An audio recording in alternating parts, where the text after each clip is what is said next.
Okay sir. Venkat గారు మీరు ఏం చెప్తారు? చెప్పండి సార్. మీ ఒపీనియన్ ఏంటి ఈ నూతన విద్యా విధానానికి సంబంధించి, తెలంగాణ ప్రభుత్వం తీసుకురావాలనుకుంటున్నటువంటి నూతన విద్యా విధానానికి సంబంధించి? ఒకటి సార్, మేము ఆల్రెడీ ఇది వరకు పత్రికా ముఖం కూడా చెప్పాము. ఆకునూరి మురళి గారు చాలా రోజుల పాటు కష్టపడి ఇచ్చిన రిపోర్టు ఇవాళ ఒకటి రెండు అంశాల వల్ల పెద్ద చర్చనీయాంశంగా మారింది. అందులో ముఖ్యంగా టీచర్ రిక్రూట్మెంట్, టీచర్ వేజెస్ మీద ఆయన కామెంట్ గాని ఆయన రిపోర్ట్ గాని ఆచరణ సాధ్యం కాదు, అది సరైంది కాదు.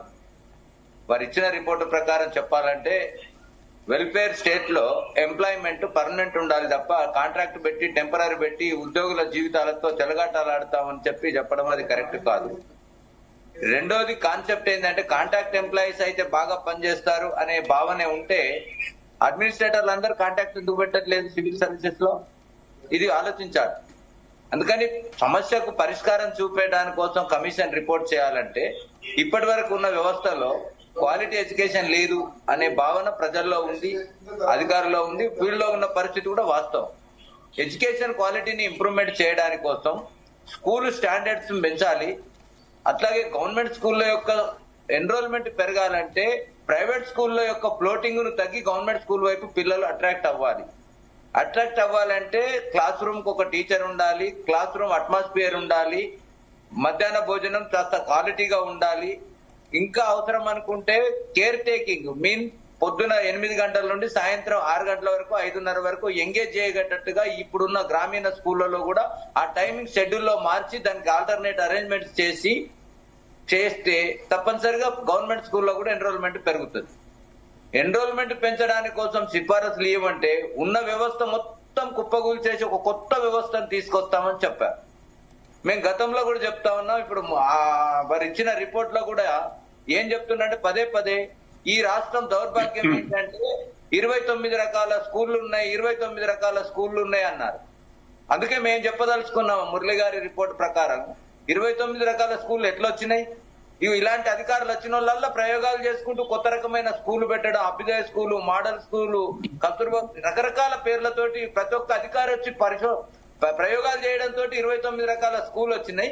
ఇప్పుడు తిన ప్రయోగంలో 30వ స్కూల్ వచ్చింది తప్ప ఇది కూడా ఎక్కడైనా. అందుకనే మేము చెప్పదలుచుకుంది ఏంటంటే ఇప్పటికైనా ప్రభుత్వం ఆలోచించాల్సింది ఏంటంటే ఏదైనా ఒక విధానం తీసుకొస్తున్నప్పుడు ముఖ్యంగా ప్రభుత్వం ఒక డెమోక్రటిక్ ఫంక్షన్ లో పోవాలి. ఒక సిఫారసు వచ్చిన వెంటనే దాని స్టేక్ హోల్డర్స్ ను పిలిచి మాట్లాడాలి. ఉపాధ్యాయ సంఘాలతో సమావేశం లేదు, మేధావులతో సమావేశం లేదు, తల్లిదండ్రులు గాని విద్యార్థి సంఘాలతో సమావేశం లేదు. కానీ ముఖ్యమంత్రి ఒక వేదిక మీద ఒక స్టేట్మెంట్ ఇస్తారు, వెంటనే కమిషన్ చైర్మన్ గా ఉన్న మురళి గారు మేము అది సిఫారసు చేయలేదంటారు.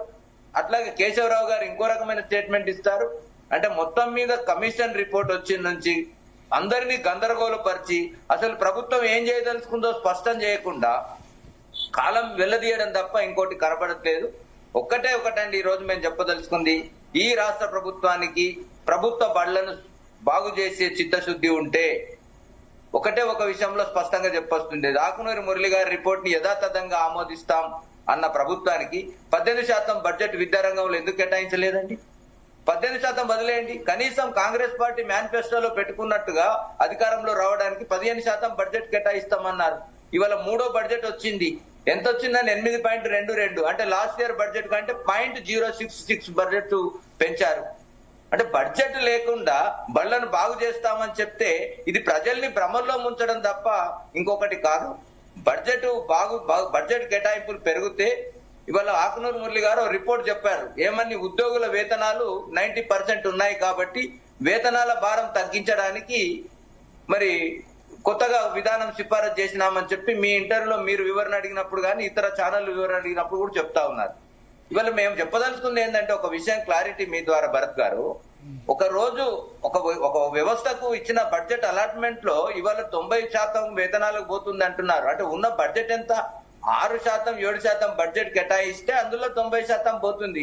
రేపు 15%, 16% కేటాయిస్తే ఈ 90% అందులో కూడా వేతనాలు రావు కదా. వేతనాలకు ఇంతే ఉంటది కదా, వేతనాల భారం ఇంతే ఉంటది కదా. కాబట్టి తక్కువ బడ్జెట్ ఇచ్చి ఇవ్వాల్సిన వేతనాలను భారంగా చూపించి ఇన్ఫ్రాస్ట్రక్చర్ డెవలప్మెంట్ కు వేతనాలను తగ్గించాలని చెప్పడం సరైనది కాదు. అందుకనే మేము చెప్పదలుచుకుంది ఏంటంటే 10వ తరగతి వరకు ఇంటర్మీడియట్ ను కలుపుతామా? ఇవన్నీ రెండవ దశ చర్చ. అసలు క్వాలిటీ ఎడ్యుకేషన్ కోసం గవర్నమెంట్ స్కూల్లో పిల్లలకు క్వాలిటీ ఎడ్యుకేషన్ రావడానికి మీరు చేసిన సిఫారసులో 2000 మంది పిల్లలుంటే క్వాలిటీ వస్తుంది, 300 మంది పిల్లలుంటే రాదు అని చెప్తున్నారే, అది ఎక్కడ ఎక్స్పెరిమెంట్ గా ప్రూవ్ అయిందో చెప్పాలి.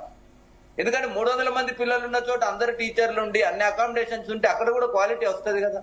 ఇంకా ఆ మాటకు వస్తే సైకాలజికల్ గా చూసినప్పుడు పిల్లల సంఖ్య ఎక్కువైన ఇందాక మిత్రులు ఒక ప్యానెల్లో మిత్రులు మాట్లాడుతూ చెప్పారు, 15 సంవత్సరాలు అంటే ఎల్కేజీలో ఒక ప్రిమిసెస్ లో వచ్చిన పిల్లవాడు ఇంటర్మీడియట్ వరకు అంటే 15 ఏళ్ళు అవుతుంది. 15 ఏళ్ళు ఒకే ప్రిమిసెస్ లో చదువుతున్న క్రమంలో ఇంటర్మీడియట్ ఎల్కేజీ ఒకే ప్రిమిసెస్ లో ఉన్నప్పుడు అడ్మినిస్ట్రేషన్ ఒకటే ఉంటే అసలు పిల్లవాడి మీద అటెన్షన్ ఎట్లా ఉంటుంది? అడ్మినిస్ట్రేషన్ కు 2000 మంది పిల్లల్ని కంట్రోల్ చేయడం అనేది ఒక ప్రిన్సిపల్ తో సాధ్యమయ్యే పని. అది ఏ రకంగా చూసినా సరిది కాదు. టీచర్ పీపుల్ రేషియో ర్యాపో పెరగాలంటే, పర్సనల్ అటెన్షన్ పెరగాలంటే మినిమం స్ట్రెంత్ ఉండాలి. ఇప్పుడు వారు చెప్పిన దాని ప్రకారం ఏం చెప్తున్నారు? ఒక్కొక్క సెక్షన్ కు 40 మందే ఉంటారు హై స్కూల్లో, కానీ 3 సెక్షన్లు ఉంటాయి అంటున్నారు. అంటే మొత్తం ఉన్న వ్యవస్థలన్నింటినీ కుప్ప చేసి ఒక్క దగ్గరికి తీసుకురావడం కోసం చెప్తున్నారు. మేమేం అడుగుతున్నాం ఇవాళ? మా ఇంటెన్షన్ ఒకటే, ఇవాళ విద్యారంగంలో బళ్ళు చాలా బాగుపడాలంటే ఇప్పుడున్న వ్యవస్థలో 10 మందికి 20 మంది పిల్లలకు 5 టీచర్లు ఇవ్వమని మేము అడగట్లేదు. మేము తెలంగాణ రాష్ట్రం ఏర్పడ్డ తర్వాత 2014లో ఈ రాష్ట్ర ప్రభుత్వానికి ఒక డాక్యుమెంట్ ఇచ్చాం. ఆ డాక్యుమెంట్ ను విద్యాశాఖ మంత్రి ఆనాడు జగదీశ్వర్ రెడ్డి గారు ఉన్నారు, వారికి డాక్యుమెంట్ ఇచ్చాం. దాంట్లో మేము స్పష్టంగా చెప్పాం, క్లాసుకు ప్రైమరీ సెక్షన్ అయితే 15 నుంచి 20 మంది పిల్లలు ఒక క్లాసుగా చేసేటట్టుగా ఆ ఒక్క స్కూలా 2 స్కూళ్ళ పక్క స్కూళ్లను కలిపి అయినా సరే ఒక జీపీ హెడ్ క్వార్టర్ లో ఒక మంచి స్కూల్ పెట్టి ఒక 100 మంది పిల్లల్ని ప్రైమరీ స్కూల్లో పెట్టేటట్టుగా 50 నుంచి 100 మంది పిల్లలు ఉంటే క్లాస్ కి 20 మంది చొప్పున 100 మంది 5 క్లాసులు ఉంటే 5 టీచర్లు. పేరెంట్ యొక్క ఇంట్రెస్ట్ రీత్యా ఇంగ్లీష్ మీడియం కోరుకుంటున్నారు కాబట్టి పేరెంట్స్ కోరుకున్న ఎడ్యుకేషన్ ఇవ్వడం ప్రభుత్వ బాధ్యత కాబట్టి ఇంగ్లీష్ మీడియం స్టార్ట్ చేయమని కూడా చెప్పాం. ఇంగ్లీష్ మీడియం స్టార్ట్ చేసినంత మాత్రాన తెలుగు మీడియం మూసేయమని కాదు, ప్యారలాల్ గా తెలుగు చదవాలనుకున్న వాళ్ళకు తెలుగు మీడియం కూడా ఉండాలంటే ఆ రకమైన ఫెసిలిటీస్ ఇవ్వాల్సిన అవసరం ఉంది. కానీ చేస్తే ఆకాశంలోనే భవనాలు. మీడియంతో పాటు వెంకట్ గారు, మీడియంతో పాటు ఈవెన్ ప్రైవేట్ స్కూళ్ళలో కూడా త్రిభాష విధానం అమలవుతుంది. నర్సరీ నుంచే చాలా ప్రైవేట్ స్కూళ్లలో త్రిభాష విధానం అమలు చేస్తున్నారు. అంటే మిగిలిన అన్ని సబ్జెక్టులు ఉంటున్నాయి, దాంతో పాటు తెలుగు హిందీ కూడా పెడుతున్నారు. కనీసం ఫస్ట్ క్లాస్ వస్తే తప్పితే తెలుగు హిందీ 2 భాషలని పిల్లలకు తెలియనటువంటి పరిస్థితి కదా. అదే మొదలు ప్రభుత్వాలు కూడా పడుతున్నాయి అనుకోవాలి. పేరెంట్ ఇంగ్లీష్ మీడియం కోరుకుంటున్నాడు కాబట్టి ఇంగ్లీష్ మీడియం పెట్టడం తప్పు కానే కాదు. ఇంగ్లీష్ మీడియం పెట్టినంత మాత్రాన తెలుగును నిర్లక్ష్యం చేయాల్సిన అవసరము లేదు. తెలుగు భాష నేర్పాలి. అవి languages for communication, not for knowledge. కాకపోతే ఇంగ్లీష్ మీడియం మేము కూడా ఎందుకు స్వాగతిస్తున్నామంటే ఇవాళ పిల్లవాడి నాలెడ్జ్ ఎక్స్టెండ్ కావాలంటే లిటరేచర్ గానీ ఇన్ఫర్మేషన్ గానీ ఇంగ్లీష్ మీడియంలో ఎక్కువ అవైలబిలిటీ ఉంది కాబట్టి ఇంగ్లీష్ నాలెడ్జ్ మీద గ్రిప్ ఉంటే, కొంత లాంగ్వేజ్ మీద గ్రిప్ ఉంటే ఎక్కువ ఇన్ఫర్మేషన్ కలెక్ట్ చేసుకునే సోర్స్ పిల్లవాడికి వస్తుంది. అందుకని ఇంగ్లీష్ మీడియం చదివినంత మాత్రాన కమ్యూనికేట్ చేయలేడానికి కోసం కాదు, ఇంగ్లీష్ మీడియం చదివిన వాళ్ళందరూ ఇంటెలెక్చువల్స్ అవుతారని కూడా కాదు. కాబట్టి మీడియం ఆఫ్ ఇన్స్ట్రక్షన్ అనేది ఒక కమ్యూనికేషన్ టూల్, దానికి ప్రయారిటీ కాదు. కానీ పేరెంట్స్ డిమాండ్ ఉన్నది. ప్రైవేట్ స్కూల్ నుండి అట్రాక్ట్ చేయడానికైనా సరే గవర్నమెంట్ స్కూల్లో ఇంగ్లీష్ మీడియం ఇంట్రడ్యూస్ చేయాల్సిన అవసరం ఉందని చెప్పాము. ఆ రకంగా చేశారు లాస్ట్ ఇయర్. కానీ చేస్తే ఏం లాభం? ఇవాళ తెలుగు మీడియం కాకుండా ఇంగ్లీష్ మీడియం కాకుండా ఉన్న వ్యవస్థలోకి తీసుకొచ్చారు. తెలుగు మీడియం పెట్టారు, ఇంగ్లీష్ మీడియం మార్చారు. ట్రైనింగ్ ఇవ్వమంటే 5 రోజులు ట్రైనింగ్ ఇచ్చారు. అది సరిపోదు. ప్రతి సంవత్సరం కొంత స్ట్రెంథనింగ్ చేసి ఒక 3 ఏళ్ళు 4 ఏళ్ళు అటెన్షన్ పెడితే ఇంగ్లీష్ మీడియం వైపు ఒక క్వాలిఫైడ్ స్టాఫ్ ఏర్పడే అవకాశం ఉంది. అందుకనే ఇవన్నీ ప్రయోగాలు చేస్తూ పిల్లల ఒక జనరేషన్ టు జనరేషన్ చేంజ్ అవుతూ క్వాలిటీ తగ్గుతా ఉన్నది తప్ప అన్ని కూడా విఫల ప్రయోగాలు. ఇవన్నీ కూడా విఫల ప్రయోగాలు నిరూపితం అవుతా ఉన్నాయి. దీనికి అంతటికీ కారణం ఏంటంటే ఒక్కటేనండి, మేము ఇవాళ సొల్యూషన్ చెప్పదలుచుకుంది. ఏ రిపోర్ట్ ఇచ్చినా అది విద్యారంగ ఐడియాలజీతో పనిచేసిన అధికారులతో మళ్ళీ ఒక సమావేశం పెట్టి దాని పాలసీలు డిసైడ్ చేయాలి. ఐఏఎస్లు పాలసీలు డిసైడ్ చేస్తారు, కానీ ఇందాక పెద్దలు చెప్పినట్టుగా వాళ్ళ యొక్క ఇండివిజువల్ ఐడియాలజీ ప్రకారం పాలసీలు డిసైడ్ చేస్తారు. ఇవాళ నేను ఒక విషయం చెప్పదలుచుకున్నాను, సరే రిలేటెడ్ కావచ్చు కాకపోవచ్చు సందర్భం కాబట్టి చెప్తున్నాను. ఇవాళ టీచర్ టీచింగ్ చేయడానికి బిఎడ్ చేశాడు, సైకాలజీ చదివాడు, పిల్లలతో ఎలా రియాక్ట్ చేయాలో ఎక్స్పీరియన్స్ ఉంది. కానీ ఇలా మనం అనుకున్న పద్ధతిలో నేను పాఠం చెప్పడానికి లేదు.